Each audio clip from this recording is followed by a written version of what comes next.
Hello students, এই Moumita ma'am. আশা করি তোমরা সকলে খুব ভালো আছো। Welcome back to our channel. আজকে আমি তোমাদের যে টপিকটা নিয়ে আলোচনা করব সেটা হচ্ছে POSDCORB। এটা হচ্ছে একটা শর্ট ফর্ম। তো এটার ফুল ফর্মটা এবং এটা কিভাবে কাজ করছে সেই ব্যাপারেই আজকের ক্লাসটা আমি নেব। এটা থার্ড সেমিস্টার মেজর পলিটিক্যাল সায়েন্সের পেপার 5 থেকে নেওয়া একটি টপিক, ঠিক আছে? ক্লাসটি শুরু করার আগে বলে রাখি, যারা এখনো আমাদের অনলাইন ক্লাসে জয়েন করোনি তারা কিন্তু আমাদের অফিসিয়াল নাম্বারে যোগাযোগ করতে পারো। আমাদের অফিসিয়াল নাম্বার দুটো আছে, একটা হচ্ছে 6295916282, আর একটা হচ্ছে 7076398606। দেখো লেখা আছে কর্নারের নাম্বার দুটো। তো আজকে আমি তোমাদের যেটা পড়াবো, শুরুতেই বললাম যে POSDCORB এটা মেইনলি রিলেটেড হচ্ছে পাবলিক অ্যাডমিনিস্ট্রেশনের সাথে, ঠিক আছে? পাবলিক অ্যাডমিনিস্ট্রেশনের এটা হচ্ছে একটি অন্যতম ফর্মুলা। তো এটার প্রতিটা যে আর কি অ্যালফাবেট আমরা এক এক করে জানবো। তো এটা একটা বেশ বড় একটা আর কি ফুল ফর্ম আছে এটার, তো এটাকে শর্ট ফর্ম এখানে লিখে দেওয়া হয়েছে, ঠিক আছে?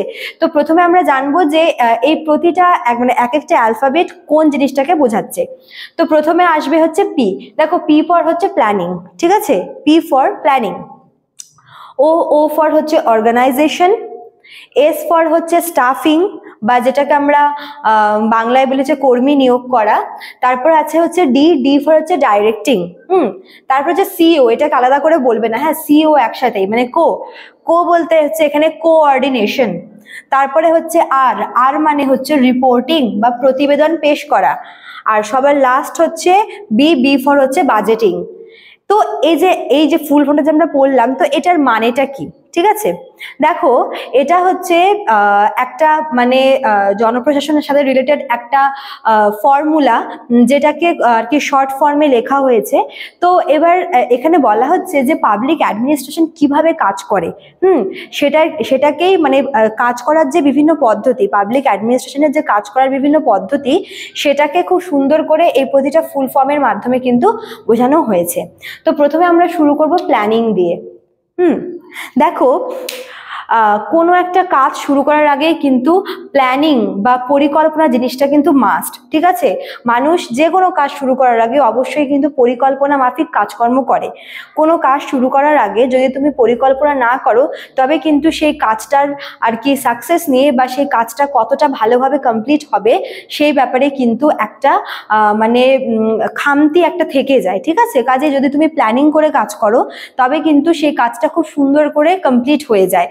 তো প্ল্যানিং বা পরিকল্পনা হচ্ছে পাবলিক অ্যাডমিনিস্ট্রেশনের কাজের প্রথম পদ্ধতি, যেখানে বলা হয়েছে যে পাবলিক অ্যাডমিনিস্ট্রেশন যেভাবে কাজ করবে, তো সেই কাজ করার একটা প্ল্যানিং বা একটা পদ্ধতি প্রথমে তৈরি করে নিতে হবে, ঠিক আছে? মানে প্ল্যানিং বা যেটাকে পরিকল্পনা বলে।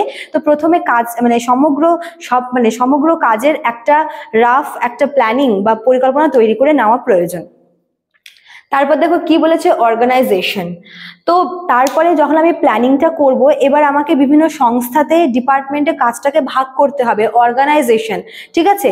দেখো, অর্গানাইজেশন বলতে এখানে বোঝাচ্ছে যে কোনো একটা প্রতিষ্ঠান, এবার মনে করো যে একটা প্রতিষ্ঠানকে কাজে মানে প্রতিষ্ঠানের মতো করে তোলাটাকেই বলা হয় অর্গানাইজেশন। মানে কাজের জায়গাকে যদি কাজের জায়গার মতো করে তৈরি করে না যদি না করা হয়, তবে কিন্তু সেখানে কাজ করে কোনো রকমের ইন্টারেস্ট পাওয়া যায় না, ঠিক আছে? তো প্ল্যানিং তো হলো, এবং প্ল্যানিং করার নেক্সট যেটা স্টেপ সেটা হচ্ছে কাজের পরিবেশ তৈরি করা, বা কাজের পরিবেশ তৈরি করার জন্য বা ভালোভাবে সুষ্ঠুভাবে কাজ করার জন্য একটা প্রতিষ্ঠান বা একটা অর্গানাইজেশন তৈরি করা, ঠিক আছে?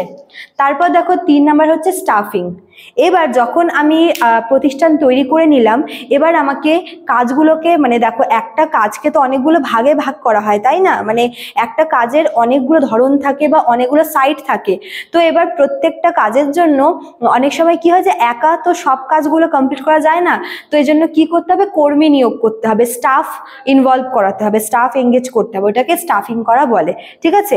মনে করো আমি তোমাদের একটা এমনি বলছি, ধরো যে হচ্ছে আমি একটা কোচিং সেন্টার আর কি খুলবো। তো প্রথমে আমাকে প্ল্যানিং করতে হবে যে আমাকে হচ্ছে কোথায় আমাকে সেন্টারটা খুললে ভালো হয় বা কোন জায়গাটা আমার জন্য আর কি সুবিধা হবে। তারপর আমি হচ্ছে এমন একটা জায়গা বাছবো যেটা হচ্ছে আসলেই কাজের পরিবেশ তৈরি করে, মানে যেখানে মানে এমনভাবে তৈরি করব আমার প্রতিষ্ঠানটাকে যেখানে টিচাররা কাজ করে বা আমি পড়িয়ে মজা পাবো বা স্টুডেন্টরাও যেন মানে পড়তে এসে আগে তাদের ভালো লাগে, এরকম একটা কাজের পরিবেশ তৈরি করতে হবে। তারপর হচ্ছে স্টাফিং। মনে করো যে আমি হচ্ছে আর্টসের টিচার, এবার আমার কাছে মানে আমি শুধুমাত্র আর্টসের স্টুডেন্টদেরকে পড়াতে পারি। এবার মনে করো যে আমার কাছে কমার্সের স্টুডেন্ট, সায়েন্সের স্টুডেন্টরাও আসছে অ্যাডমিশনের জন্য, বাট আমি তো ওটা পারবো না করাতে, কারণ আমার গন্ডি আর্টস পর্যন্তই। তো তখন আমাকে কি করতে হবে, আমাকে সেই সায়েন্সের জন্য টিচার আনতে হবে, আমাকে কমার্সের জন্য টিচার আনতে হবে। তো এভাবে করে কি আমাকে স্টাফ নিয়োগ করতে হবে যাতে করে আমার প্রতিষ্ঠানটা বড় হয়। এবার যদি আমি স্টাফ সিলেকশন না করি বা যদি আমি স্টাফদেরকে কর্মী যদি নিয়োগ না করি, তবে কিন্তু আমার যে কাজের গণ্ডি সেটা কিন্তু বৃদ্ধি পাবে না, সেটা কিন্তু ছোটই থেকে যাবে। আর আমার প্রতিষ্ঠানটাও কিন্তু সেভাবে বড় হবে না। মানে একটা কাজকে পুরোপুরিভাবে কমপ্লিট করার জন্য মানে যদি সম্পূর্ণ প্যাকেজ আমি একটা জায়গাতেই বসে আর কি কমপ্লিট করতে চাই, তবে কিন্তু অবশ্যই আমাকে স্টাফিংটা করতে হবে। ঠিক আছে, তারপর দেখো নেক্সট কি আছে, ডাইরেক্টিং।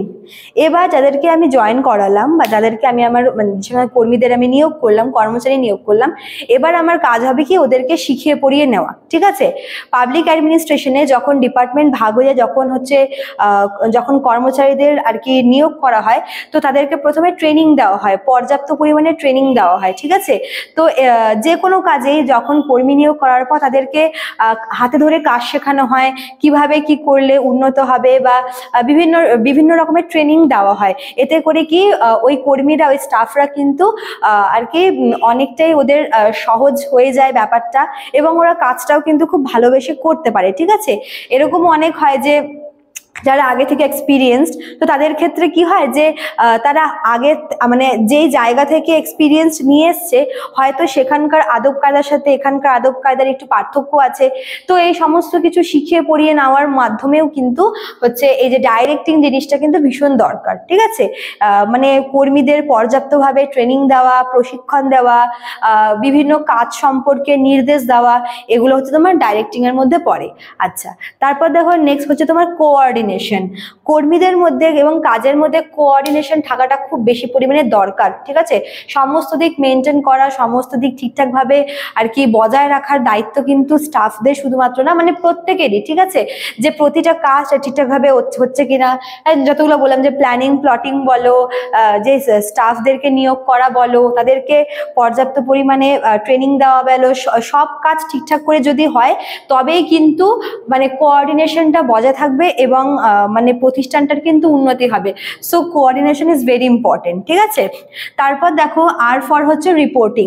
এবার মনে করো যে মানে রিপোর্টিং দেওয়া মানে কি, মনে করো যে একটা সেন্টারে অনেকগুলো টিচার আছে, এবার তারা হচ্ছে প্রত্যেকটা ক্লাসের মানে স্টুডেন্টদের পড়িয়ে তাদের যে এক্সপিরিয়েন্সটা হচ্ছে বা মানে তারা যেগুলো নোটিস করছে, মনে করো যে কোনো ক্লাসে স্টুডেন্টের ইমপ্রুভমেন্ট হচ্ছে, কোনো ক্লাসের হচ্ছে কোনো একটা জিনিস দরকার বা অ্যাটেন্ডেন্স নেই, বা মনে করো যে ওরা হচ্ছে ম্যাথে উইক বা এরকম যে প্রবলেমগুলো আছে, মানে সমস্ত রিপোর্ট হচ্ছে ওনারকে জানাতে হয়। ঠিক আছে, ঠিক পাবলিক অ্যাডমিনিস্ট্রেশনেও তাই হচ্ছে, মানে অধস্তন যে কর্মচারীরা আছে তারা সারা বছর কাজ করে বা সারা মাস কাজ করে সেই কাজের যে হিসাবটা বা মানে কোথায় কি খামতি আছে, কোথায় কি দরকার বা কোন জিনিসটা প্রয়োজন, এই সমস্ত কিছুর রিপোর্ট, সমস্ত কিছুর আর কি মানে আর কি প্রতিবেদন কিন্তু মানে উপরের যে কর্মচারী থাকে বা উপরের যে স্টাফ থাকে তাকে কিন্তু দেয়। ঠিক আছে, তো এটাকে হচ্ছে রিপোর্টিং বলে।